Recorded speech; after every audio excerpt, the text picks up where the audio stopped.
Okay, so I get it, you're happy, but let me ask you a question. How does it feel to wake up to your life every day? Let's talk.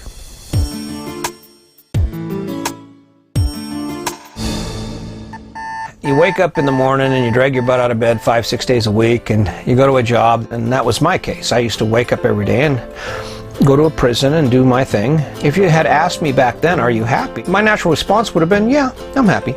But what was odd about that was I wasn't really spending my time doing a lot of the things that made me happy. So that didn't make much sense to me. I mean, think about it. How can I be happy if I spend most of my time doing things that don't make me happy? So I started researching it. You may not know this, but most inmates in federal prison are actually relatively happy. Even the guys that are doing life. Don't make any sense, right? But when you think about it, it really does make sense. Contentment isn't about what we do. Contentment and happiness is about accepting what we do. Look at your life. Part of the reason you're able to find contentment and happiness in your life is about your ability to accept the life you're living. It isn't about spending time doing things you love, because when you're painting a fence, you're not thinking about painting that fence. You're thinking about any number of 100 things you'd rather be doing. So the question I need to ask you is, so why are you painting the fence? Well, it's part of the life you've accepted. Well, as it turns out, this is the trick in all of it. The life you live isn't about your dream. It's about the idea of a dream. This story about owning a home and about the fancy yard and the fancy cars, this is a story that was given to you. It doesn't have anything to do with you. Not every one of us loves yard work. So my question is, why do you do it? Well, the answer to that is because you were taught to do it. I was looking at my life, and there was nothing in my life that was giving me access to the things I love to do. So forget about happiness when you think about your life. Forget about happiness. Focus on the access to the things you love. And it's when you focus on access to the things you love that you'll start realizing there's a lot of crap in your life you don't actually love.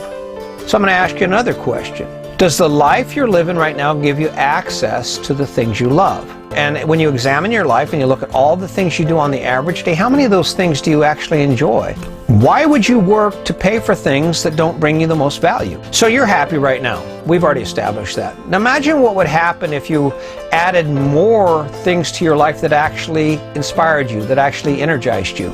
Imagine how happy you'd be then. Imagine what would happen to your life if you actually focused on doing more of the things you enjoyed in life, and let some of the burdens you have and streamlined your life financially and time-wise so that you had access to those things. Man, your life would be amazing. You only get one chance at this thing called life. And you're the most important person in it, and you need to start listening to who you are. Because I guarantee if you sit back and you take a look at your life from a standpoint of how many of the things you actually enjoy in your life that you do every day, you're going to discover that there's a lot of stuff you could do without. So until next time, listen, my name's Chris Jaquez. I really appreciate your support. I appreciate you watching my videos. I'm trying to keep it interesting, trying to keep it brief. But in the end, you know what, there's a story to be told here. And I'm looking around and I'm seeing a lot of people who aren't really that happy with their lives. And I can show you how to change that. Until next time, just remember, today's your day. Make it a good one.